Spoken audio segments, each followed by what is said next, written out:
Baik, selamat siang Pak Yoslede, Bupati Kabupaten Kupang. Ya. Pak Yoslede sekarang sudah terpilih menjadi Bupati Kabupaten Kupang untuk 5 tahun ke depan, Ya. tahun 2025 dan 2030. Selanjutnya Kabupaten Kupang mau dibawa kemana untuk kesehatan, pendidikan, air bersih, Kita mau menuju stunting? Kabupaten Kupang Emas. Jadi kalau tanya mau bawa ke mana, mau bawa ke Kabupaten Kupang Emas. Iya, Ya. Jadi unggul di semua sektor, baik pendidikan, baik kesehatan, baik air bersih, infrastruktur, infrastruktur. baik kesejahteraan dan lain-lain. Terus yang kemarin Pak Yos janji untuk aset-aset yang di Kupang untuk dijual itu Saya jual. jual betul ya? Orang mau protes saya tidak ada urusan. Gitu ya? Sudah, tulis beser-beser sih. Tapi tetap dijual aset. Jual. Karena regulasi boleh. Kita kan sudah pindah wilayah ibu kota. Kalau PDAM, Daripada mangkrak dan wali kota mentogor Bupati Kupang terus. ya. Karena kita sudah tidak bisa lagi membangun daerah itu, membangun fasilitas itu. Mau jadikan barang mangkrak.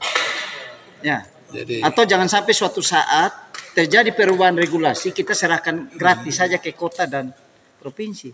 ya. Lihat tidak Kabupaten Kupang yang belum maju nih, kita membutuhkan dana juga. Walaupun kita mendapatkan dana DAU, dana DAG dari sana. Tapi Kabupaten Kupang ini kan sangat luas. Infrastruktur sangat terbelakang. Ya.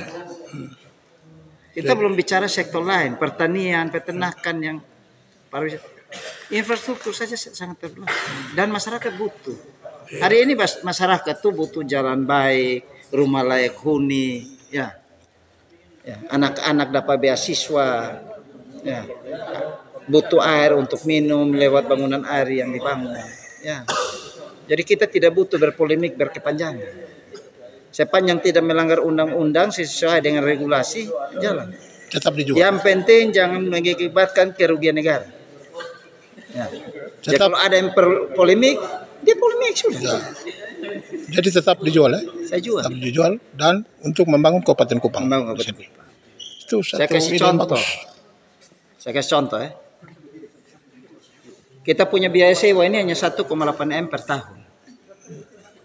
Kalau kita jual dengan estimasi yang hari ini sudah kita estimasi itu ada sekitar 3 triliun atau 2,5.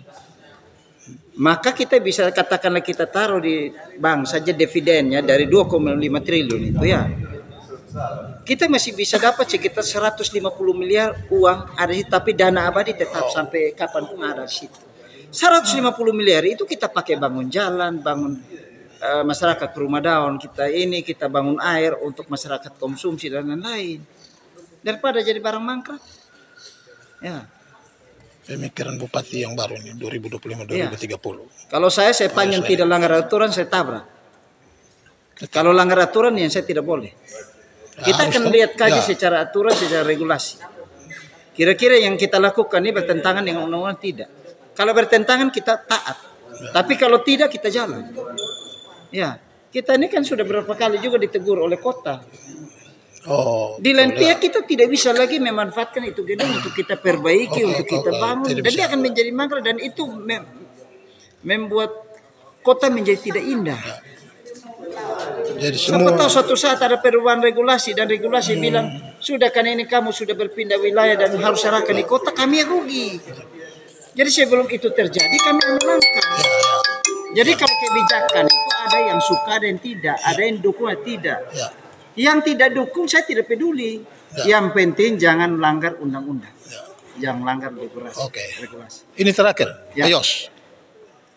Ini stunting dari dulu ganti bupati Ya itu masih tugas tetap tanggung jawab saya. ya, Ya. khususnya di kecamatan. Tidak usah yang jauh. bicara yang lalu-lalu. Itu Ya. tugas dan tanggung jawab saya sebagai bupati terbaru untuk bagaimana Mengatasi. menyelesaikan persoalan stunting dengan bagaimana seluruh stakeholder dioptimalkan supaya kita berkolaborasi.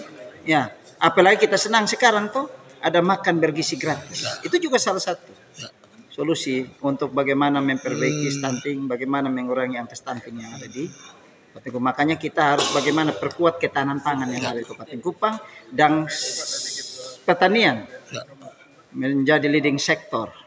Kabupaten Kupang air bersih bagaimana? Ya, Pak Yos. ya air bersih ya cukup lumayan lah. Tapi kita lagi upayakan juga pemenahan-pemenahan yang misalnya daerah-daerah yang belum menikmati air bersih. Kita punya potensi. Ya, untuk itu. Jadi- Tinggal bagaimana kita mengalokasikan anggaran sesuai dengan kebutuhan yang ada. Jadi kalau aset dijual berarti PDAM Kabupaten Kupang juga harus dijual dong. Ya, PDM tahu tidak? Sekarang mau pengembangan saya tidak bisa. Sekarang pipa rusak saja tidak bisa perbaiki, galing jalan karena harus minta izin dari Pemkot. Nah, apakah kita harus Ya, membiarkan dia mati betul. pelan-pelan dan ini? Ya. Padahal itu aset yang ini. Ya. Ya, kita bisa kerjasama, kita bisa take over, tapi air tetap bayar pada kita. Pada gitu. Saya bisa mendapat uang, lebih baik saya berpikir uang yang saya dapat, saya bangun Kabupaten Kupang, saya layan masyarakat Kabupaten Kupang. Karena saya bertanggung jawab terhadap masyarakat Kabupaten Kupang, bukan Kota Kupang.